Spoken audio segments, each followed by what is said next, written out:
Ferme les yeux. Souviens-toi d'un moment où tout semblait s'effondrer.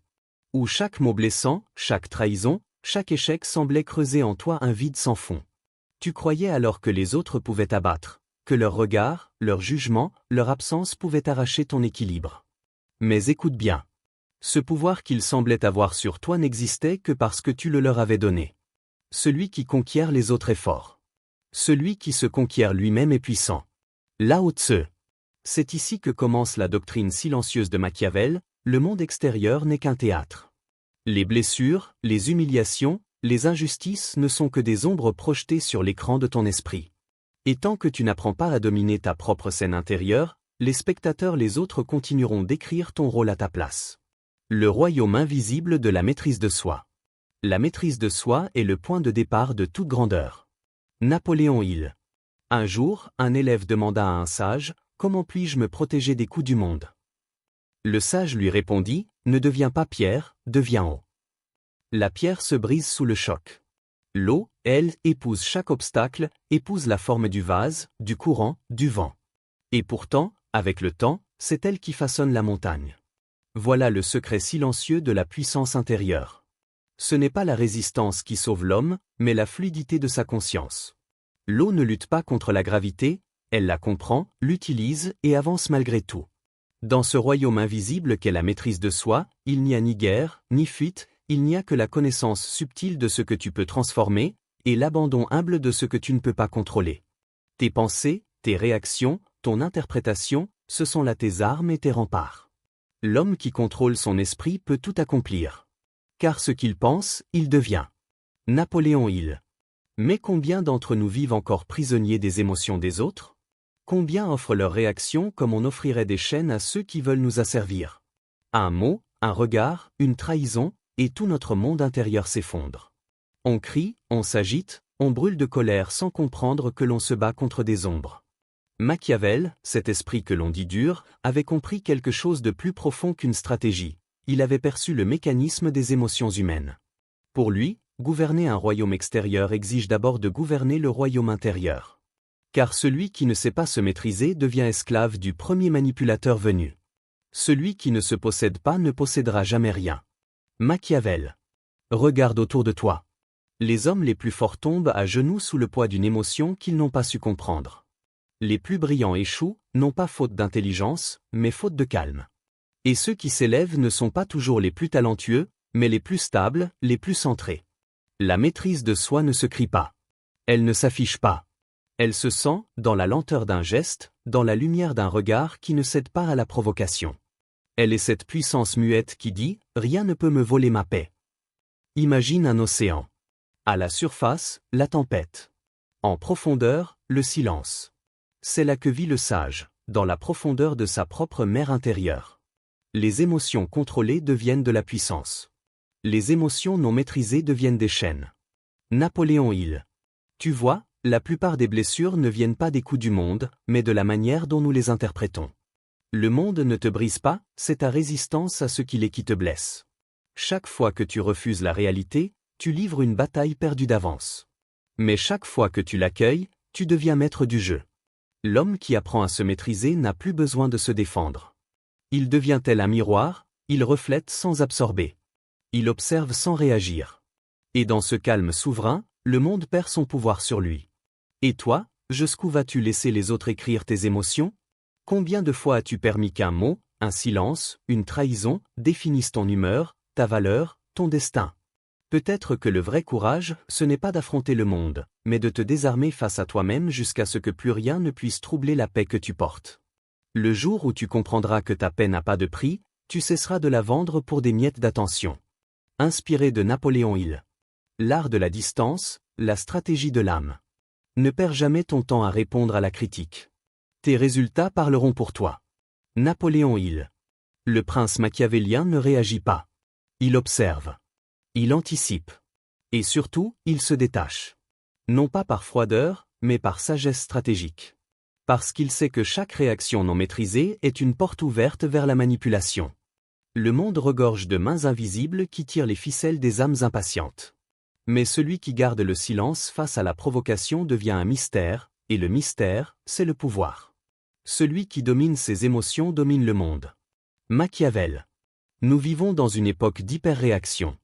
Chacun veut répondre, prouver, exister par le regard de l'autre. Mais plus tu réagis, plus tu t'épuises. Tu deviens esclave de ce que tu veux corriger. Tu deviens dépendant de ce que tu veux impressionner. Et peu à peu, ton esprit s'éloigne de sa souveraineté originelle. Le détachement n'est pas de l'indifférence, c'est de la lucidité émotionnelle.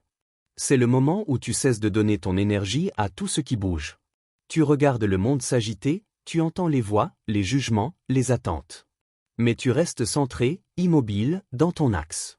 Celui qui veut régner doit d'abord apprendre à observer sans se laisser influencer. Machiavel. Regarde autour de toi. Chaque conflit, chaque douleur, chaque peur provient d'un attachement excessif à ce que tu crois indispensable. Tu veux être aimé, compris, reconnu, admiré. Mais dans cette quête, tu te lies à 1000 fils invisibles qui t'enserrent sans que tu t'en rendes compte. Et lorsque l'un de ces fils se rompt, tu crois que tu souffres à cause de la perte. Mais en vérité, tu souffres à cause de l'attachement. L'homme libre est celui qui n'attend rien des autres. Napoléon Hill. L'art de la distance, c'est savoir où finit ton royaume. Ce qui n'est pas toi ne t'appartient pas. Tu ne peux pas contrôler l'opinion, ni l'amour, ni la reconnaissance. Tu peux seulement semer et attendre, dans la paix, que le fruit mûrisse selon les lois invisibles de la vie. Machiavel le savait, la stratégie suprême n'est pas dans l'action visible, mais dans le non-agir conscient. Se taire quand on t'attend. Sourire quand on te provoque. Partir quand on croit que tu vas rester. Le détachement, c'est cette science de l'équilibre où chaque geste devient une démonstration silencieuse de maîtrise. Celui qui s'emporte révèle son poids faible. Celui qui reste calme devient imprévisible. Machiavel. Imagine une salle pleine de bruit, de débats, de désordre. Puis, soudain, entre une personne qui ne parle pas. Son silence devient un aimant. C'est cela, le pouvoir du détachement, tu n'as plus besoin d'être entendu, parce que ta présence parle déjà. Chaque fois que tu réponds à la critique, tu confirmes qu'elle t'a atteint. Chaque fois que tu cherches à prouver ta valeur, tu admets que tu la doutes. Mais quand tu marches dans la sérénité, ton silence devient une déclaration « Je sais ce que je vaux. Je n'ai rien à prouver ». Ne réponds pas à la colère par la colère, ni à la peur par la peur. Réponds par la clarté. Napoléon Hill. Alors, apprends la distance intérieure. Non pas pour fuir, mais pour voir plus clairement. Non pas pour te fermer, mais pour choisir consciemment ce qui mérite ton énergie. Le détachement véritable n'est pas un mur, c'est une porte qui t'ouvre à la paix, à la lucidité, à une puissance tranquille que rien ne peut corrompre. Souviens-toi, celui qui choisit ce qu'il laisse entrer dans son esprit, a déjà gagné la bataille du monde. Le calme est un bouclier invisible. Celui qui le possède n'a besoin d'aucune armure. Machiavel. La renaissance du pouvoir intérieur.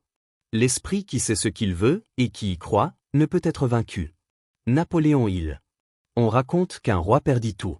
Son trône fut renversé, ses conseillers le trahirent, son armée s'éteignit dans la poussière du champ de bataille. Ses bijoux, ses symboles de pouvoir, ses bannières d'or, tout disparut. Il erra des jours et des nuits dans le désert, le corps meurtri, le cœur vidé. Mais un soir, sous la voûte silencieuse des étoiles, un sourire illumina son visage. Lorsqu'un voyageur s'approcha et lui demanda la raison de cette paix étrange, le roi répondit « Parce qu'on m'a tout pris, sauf la chose que personne ne peut voler, mon esprit. » À cet instant, il n'était plus roi par le titre, mais par l'être.